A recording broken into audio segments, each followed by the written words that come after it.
picking cotton. Was that around here, Bobby? In No, Michigan? I was in Texas. Texas. Yeah. Because I've been interviewing Q quite a bit, and Q said that his earliest memories was picking cotton in Vassar and Zilwaukee. And I can't imagine. You can't grow Cotton cotton. I growing don't this want to far say north. that. okay, well he said But they were picking stuff in Carroll. So- where he's from. It'd be fruit though, Okay. wouldn't it have been? You know, Huh? it'd be fruit and vegetables. Yeah, here in Michigan, it'd be probably. more farmer oriented. I would say like when we hit the farm, we grew tomatoes. We picked our own tomatoes, and we had pickles. Okay. And then my dad, what he would do, the government would, because they had so much wheat, and so the government will pay the farmer for the wheat, and they would give it to the people like in Africa or whatever. Mm-hmm. And I thought that was really great what the government did by doing that. They helped the farmers. Mm-hmm. Sure. The farmers were able to maintain, and then they were helping people across the sea with food. Yeah. So to me, I think when you do good things happen. Yeah, I know. I had a great aunt, and they had a cherry business in Hart, Michigan, which is on the west side of the state where the cherries are grown. And we used to go and visit them in the summertime, and they had migrant workers coming in to pick the cherries.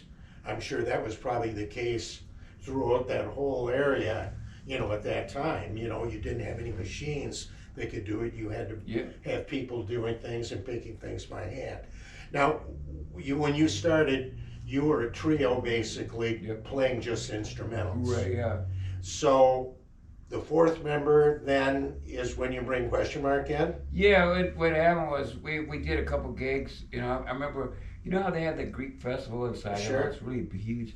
Well, we played for that, but it was just a church, and it was small time. Yeah, at that point. Right. But it was the beginning of it. I know Yeah. it's the same church, and I think they moved out to over there off McCarty. I can't remember what road, but in a way, we played for them, and they had a church on the east side of Saginaw, and we were playing, and they had their own music. They because it was Greek, a church, they had their own ways they danced and music, beautiful music. And we played some rock and roll, we played the Ventures, and that's all we did. We were playing all these instrumentals, and then this one lady came up to me and she goes, "Who sings in the band?" And I go, "Oh, here we go." I was trying to stay away from them, because the Ventures were huge. Dwayne Eddy, with Dale, Dick Dale. Dick Dale and the Deltones. All those guys were just kicking butt, and I really wanted to be involved in that. I really wanted to write music that was instrumental. Well, right, and that, you go on the charts, and a lot of the biggest hits, well, Wipeout's a perfect example. Exactly. We're right up there, either if they're not number one, they were in the top 10, you would hear them on the radio all the time. But of course, come February 1964, everything changes. When the Beatles came on Ed Sullivan, all of a sudden it just seemed like instrumental rock was kind of passe. I knew. Now you had to have a group singing. And I knew that, so I told Larry and Robert, I said, we're going to have to get a singer.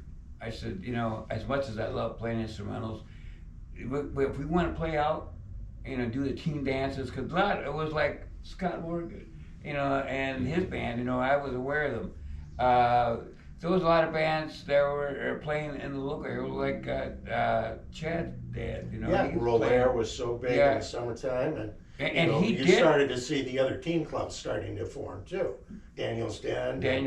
We never played Daniel's Den. That's another story entirely. We might want to come back to that one.